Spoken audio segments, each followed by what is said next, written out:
Hey guys, I'm Chase Brogan, and a question that I get all the time is what's the best mini PC for retro gaming emulation? And honestly, that's become harder to answer because these little systems keep getting more powerful every year. Now, today we're going to be checking out the Chuwi AuBox X, powered by Intel Core's Ultra 5 226V processor. This also has Intel Arc graphics, 16 gigabytes of RAM, and a fast SSD installed within, running Windows 11. Now, on paper, this looks like it should be capable of handling everything from classic Nintendo and PlayStation games all the way up through some of the most demanding systems like PS3, Xbox 360, and even Nintendo Switch emulation. But specs only tell part of the story. The real question is quite simple. Can this mini PC right here actually deliver a great retro gaming experience? Well, today in this video, we're going to find out exactly that. We're going to be unboxing this. We'll take a look at the layout and design of the mini PC. We'll even open it up, take a look internally, and then we're going to put this through the test, diving into Nintendo Switch, Xbox, PlayStation 2, PlayStation 3, Wii, Wii U, GameCube, and so much more. So let's start unboxing this and take a closer look. All right, guys, so right on top, we've actually got our mounting bracket, so you can easily mount this to a wall, a desk, even the backside of a monitor. Going a little bit deeper in here, we've got the mini PC located right over here. Very nice packaging. I'm going to set that aside just for a moment. I want to go through everything else in here first. So this is where we're going to find our user manual, our warranty card as well. We have our product inspection report here as well. But user manual, let's just kind of open this up. Looks like we've got a layout of where everything's located inside. So if you want to, improve on the storage capacity, alter the RAM, anything like that, you can easily map that out. And it basically just looks like it repeats itself in a bunch of different languages on here. Right over here, we have a separate box. This is likely going to be our power supply cable, I would imagine. All right, so we've got our two-part power supply cable. Does not look like there is an HDMI cable included. We also have some mounting screws in here as well. But yeah, no HDMI cable. That's all right. Luckily, I have some HDMI cables on hand. All right, so let's go in here and let's dive into the actual mini PC itself. So first impression is very basic design, but what I really like about this is all metal. There's nothing plastic anywhere on here, so you can hear metal, very much going to be durable and reliable. So front panel, we have two USB-A ports. These are USB 3. We also have a USB 4 Type-C port. We have our audio jack cable connection right over here, so you can go ahead and plug in a headset. We have our power button located over here on the far right. If we go over here to the side, you can see we have all ventilation on the side, no ports. Same thing on the other side, all ventilation. Backside is where we're going to get all of our ports located there. So we have our power supply cable connection, which is a Type-C power cable connection. We have a USB 3 port, which is, of course, USB-A. We have a regular USB-A port over here, and then two additional USB 3 ports. So a grand total of 5 USB 3 ports between the two on the front and the 3 on the back side. We also have our Ethernet port back here, and we have a display port and 2 HDMI ports. So between all these different ports here, I'm talking about the display port, the 2 HDMIs, and the USB 4 in the front, we're going to get quadruple display capabilities with this mini PC. So very nice design. If we flip this over to the bottom, you're going to notice that we have 4 screws inside of each of the rubber feet there. I love that they're exposed. You don't have to peel anything back, which is something I've been very much critical of in the past with other mini PC designs. So what we're going to do is we're going to actually remove all 4 of these screws because I want to open this up and just take a look at the layout within. All 4 screws have been removed. We're going to go ahead and just lift this off. And there's no ribbon cables or anything like that. A lot of mini PCs have a cooling fan attached and all that stuff. You don't have to worry about this. This comes off free and clear, so there's no risk of doing any damage within. So here you can see where we have our 512 gigabyte SSD right here. This is an M.2. We also have our RAM inside here. If you ever want to go in here and customize anything, you can see it's just 4 screws away. You can open everything up. You can go in here, make adjustments if you want. You can go ahead and swap out the SSD if you ever want to do that. But I think it's a great SSD. I love M.2s. And 512 gigabyte capacity is definitely a solid option. You can, of course, go in here and make changes to your RAM if you really want to. Now, if you want to go deeper into this, very simple. All you have to do is just kind of rock everything forward. There's no screws securing this in place any further because these screws actually go all the way down and they secure the board to the bottom as well as the top. So once you remove those 4 screws that are on here, you are free and clear, and you can actually go ahead and just rock the entire board forward a little bit. I'm actually going to grab onto one of these little pads here. I'm going to push in, and then I can lift this right up. Now, keep in mind, there's 2 cable connections right here, so you want to make sure that you don't pull those. If you pull those, you'll have to resolder them. So there you go. You can go ahead and flip this over. You can take a look at the cooling fan down here. It seems to be a very nice cooling fan. You can make further customizations if you really wanted to, but I just wanted to open this up and just take a look at the layout and design within here. We've done that, so let's go ahead and re-secure everything in place. So you want to make sure that you just kind of tilt it down like that when you put it back in place, and then just very gently rock everything back in there so it's safe and secure. Make sure that your holes on the board are lining with your holes to secure everything in place. There you go, it clicks into place. You can see the power button is still where it needs to be there. And now we'll just simply go ahead and reinstall the top on this and make sure that your front is aligned with, of course, your front. That's literally all you have to worry about. And there you go. We'll resecure this, we'll fire it up, we'll jump into some games and test out the performance.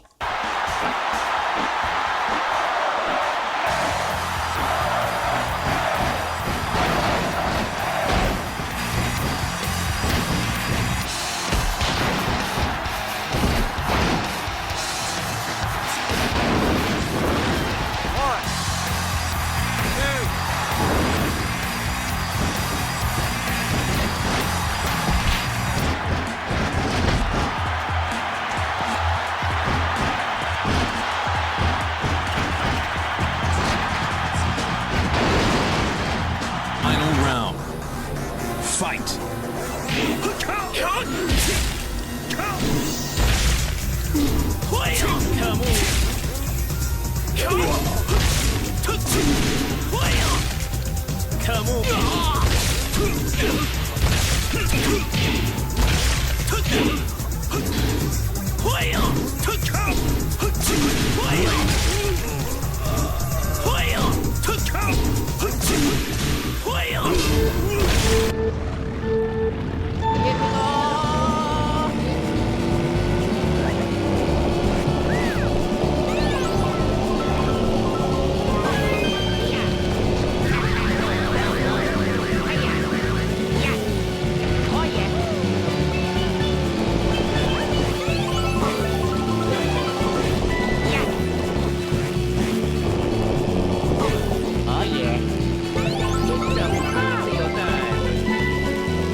Alright guys, we jumped in here, we took a look at the layout and design of this mini PC.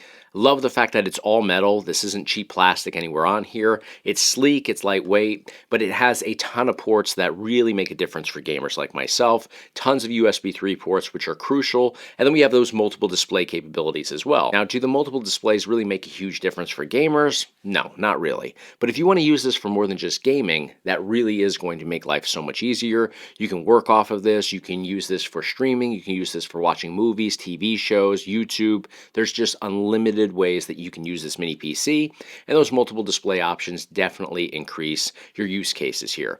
So now we got to talk about the performance when it comes down to gaming, because that was the ultimate test today.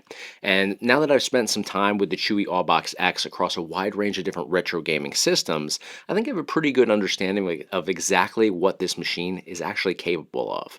Now let's start with the good news. For classic retro gaming, this thing is an absolute beast. That means it can handle NES, Super Nintendo, Game Boy Color, Nintendo 64, PlayStation 1, Dreamcast, and so on effortlessly. There's no issues there at all. So you can enjoy the golden age of retro gaming with enhanced visuals, higher resolutions, and modern conveniences like save states and controller customizations, all right on this unit. Now moving up to PlayStation 2, things look very impressive here. This is one of the most important systems for many retro gaming fans because it's got a massive library of incredible games, and the AuBox X handled the vast majority extremely well. Next up, we jumped into some GameCube, and GameCube was just equally as impressive as PlayStation 2. No shortcomings there, and you can also go in there, adjust your resolutions, increase things, and enhance things from what they would have originally been like on original hardware. So we jumped into Mario Kart Double Dash, which is probably my favorite GameCube game. No issues whatsoever, no stutters, no audio cutouts or screen tearing, nothing of that nature at all. Now from there we kicked it up to Wii and Wii U. Now Wii was perfect, that was just in line with GameCube. In fact, they used the same emulator, so no surprise there. But Wii U actually surprised me. Wii U was very much a smooth performance, no screen tearing, which can be an issue with Wii U emulation from time to time, especially on mini PCs. I didn't experience any of that. And then we even kicked it up to Nintendo Switch, where everything was ultra smooth. Now with Nintendo Switch, you're not going to have, in my opinion, in my experience anyways, as much upscaling potential as you do with the older collections like PlayStation 2, as well as GameCube and Wii, but still great experience jumping into Nintendo Switch, even went into original Xbox and PlayStation 3. Now performance can vary with PlayStation 3 and Xbox, and even Xbox 360, but for the most part, all those collections ran pretty well. I won't say perfect. There will be an intermittent sort of stutter here and there, but very good performance coming out of those collections as well. Now, when we get into original Xbox, there's some limitations there with the emulator. Same could be said for PS3 as well as Xbox 360. Now, I tried a bunch of different games for those collections on here. The majority ran very well. You do have to go into the settings and make some adjustments, especially with PS3. There's, in fact, a wiki page that will actually walk you through the ideal settings for each of the games that you want to jump into using the PS3 emulator.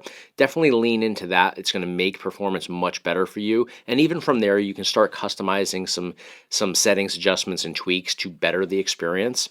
There are limitations there. PS3 is not going to be perfect. Xbox 360 is not going to be perfect. Xbox Original I found to be pretty perfect, but there are, like I said, some issues with the emulator that are going to prevent you from having, the full library at your disposal. But very good performance with the higher end retro gaming collections. Now, can you jump into AAA games on here?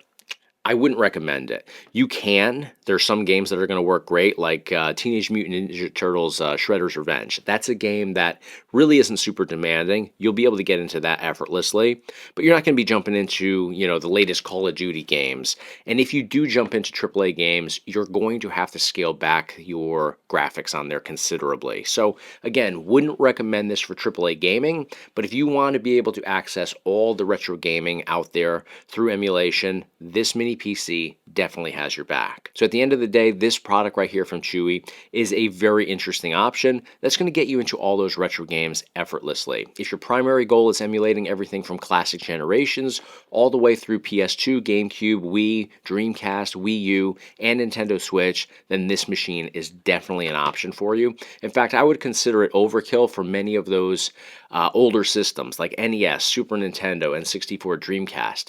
If that's what you're looking for, you don't have to go this route. You can get something much cheaper. Chuwi has some other options out there that are less expensive. But if you do want to kick it up a notch, you do want to play PS2, you do want to play GameCube, Wii, Wii U, Switch, and so on, this is definitely a solid option. So to learn a little bit more about this product, click the links in the description of this video. Thank you guys so much for watching. Hit me up in the comments. Let me know what you guys thought about this product right here. That's going to do it for this video. Thanks for your support. Be sure to hit subscribe, and I'll see you guys on the next one.